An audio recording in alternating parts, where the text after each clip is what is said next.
Liquor కేసులో BRS MLC కవితను ED అధికారులు అరెస్ట్ చేశారు. కవితకు నోటీసులు ఇచ్చిన అధికారులు అదుపులోకి తీసుకున్నారు. అరెస్టు విషయాన్ని కుటుంబ సభ్యులకు తెలిపారు. కవితను బంజారాహిల్స్ నివాసం నుంచి ఢిల్లీకి తరలించారు. కవిత 2 ఫోన్లతో పాటు మరో 16 ఫోన్లను కూడా సీజ్ చేశారు. ఇక ఫ్లైట్లో కవితను ఢిల్లీకి తీసుకువెళ్లారు. ఈడీ కార్యాలయం దగ్గర భారీ బందోబస్తు కూడా ఏర్పాటు చేశారు. ఇవాళ ఉదయం కవితకు వైద్య పరీక్షలు నిర్వహించనున్నారు. వైద్య పరీక్షల తర్వాత రౌజ్ అవెన్యూ కోర్టులో హాజరుపరచనున్నారు.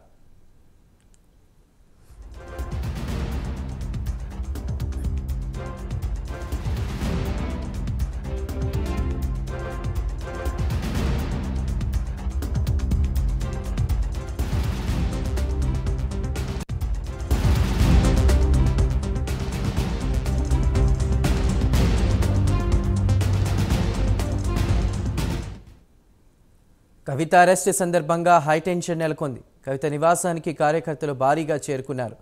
ఈడీ దాడులకు వ్యతిరేకంగా ధర్నా చేశారు. కేంద్రం ఈడీకి వ్యతిరేకంగా నినాదాలు చేశారు. కవిత నివాసానికి చేరుకున్న కేటీఆర్, హరీష్ రావు అధికారులతో వాగ్వాదానికి దిగారు. ట్రాన్సిట్ వారెంట్ లేకుండా ఢిల్లీకి కవితను ఎలా తీసుకువెళ్తారని కేటీఆర్ వాదించారు. కేటీఆర్పై పోలీసులకు ఈడీ అధికారులు ఫిర్యాదు చేశారు. విధులకు ఆటంకం కలిగించారని ఫిర్యాదులో పేర్కొన్నారు.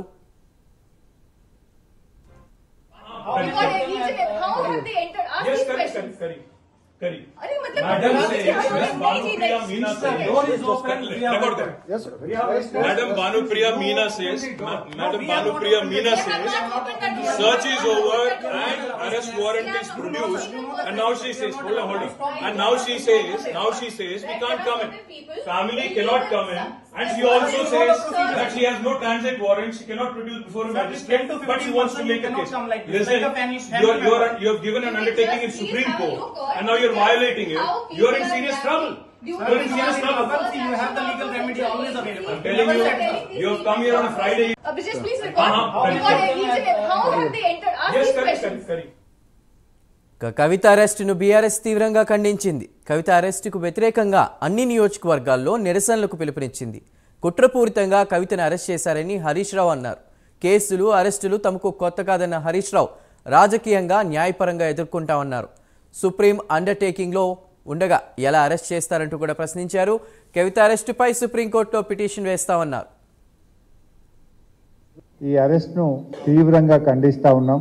ఎందుకంటే ఒకవైపు సుప్రీంకోర్టులో కేసు పెండింగ్లో ఉండగా శుక్రవారం రోజు కావాలనే శని ఆదివారాల్లో కోర్టుకు సెలవు ఉంటుంది కనుక రాజకీయ దురుద్దేశంతో మా మీద బురద జల్లాలని, రాజకీయంగా మమ్మల్ని దెబ్బతీయాలని ఒక పథకం ప్రకారంగా కుట్రతో ఈరోజు బీజేపీ మా శాసన మండలి సభ్యురాల్ని అరెస్ట్ చేయడం జరిగింది. ఈ అరెస్టును తీవ్రంగా ఖండిస్తా ఉన్నాం. ఎందుకంటే ఈ అరెస్టు మీద ఇప్పటికే బీజేపీ నాయకులు చాలాసార్లు ప్రకటన చేసినారు, ఇంక్లూడింగ్ కేంద్ర మంత్రి గారు, ఈ రాష్ట్రం నుంచి ఉన్న బీజేపీ పార్లమెంట్ సభ్యులు, ఈ రాష్ట్ర బీజేపీ అధ్యక్షుడు అనేక సార్లు ఈడీ అధికారుల్లాగా కవిత గారిని అరెస్టు చేస్తాము అని గత సంవత్సరన్నర కాలంగా బీజేపీ నాయకులు, బీజేపీ కేంద్ర మంత్రులు, బీజేపీ ఎంపీలు పలుమార్లు ప్రకటనలు చేసిన విషయం కూడా మనందరికీ కూడా తెలుసు. రేపు పార్లమెంట్ ఎన్నికలకు నోటిఫికేషన్ వస్తుంది. ఇప్పటికే ఈసీ ప్రకటన కూడా ఇచ్చింది. రేపు మధ్యాహ్నం 3 గంటలకు ఎన్నికల నోటిఫికేషన్ ఇవ్వబోతున్నామని ఈడీ ప్రకటన ఇచ్చిన నేపథ్యంలో ఈ రోజు కవిత గారిని అరెస్ట్ చేయడం అంటే ఇది మా బీఆర్ఎస్ పార్టీని, కేసీఆర్ గారిని డిమోరలైజ్ చేసేటువంటి ఒక ప్రయత్నం. అంటే మమ్మల్ని ఏ రకంగానైనా డిమోరలైజ్ చేసి ఈ ఎన్నికల్లో రాజకీయంగా లబ్ధి పొందాలని బీజేపీ, కాంగ్రెస్లు ఈ రాష్ట్రంలో కలిసి ఇలా కుట్ర పన్నుతా ఉన్నాయి. అయినా మా పార్టీ ఉద్యమాల పార్టీ. మాకు ఈ అరెస్టులు కానీ, వేధింపులు కానీ, ఈ కుట్రలు కానీ మాకు కొత్తేమీ కాదు. ఇలాంటి ఎన్నో కుట్రలను, అక్రమ కేసులను, అరెస్టులను ఛేదించి తెలంగాణ రాష్ట్రాన్ని సాధించినటువంటి పార్టీ మా పార్టీ. అందువల్ల దీన్ని తప్పకుండా మేము ఎదుర్కొంటాం. మాకు న్యాయ వ్యవస్థ మీద సంపూర్ణమైన విశ్వాసం ఉంది. దీనిపైన న్యాయవాదులతో సంప్రదించి సుప్రీంకోర్టులో వెంటనే ఈ యొక్క అక్రమ అరెస్ట్ మీద మేము పిటిషన్ వేసి మరి లీగల్ గా కూడా మేము ఫైట్ చేయడం జరుగుతుంది.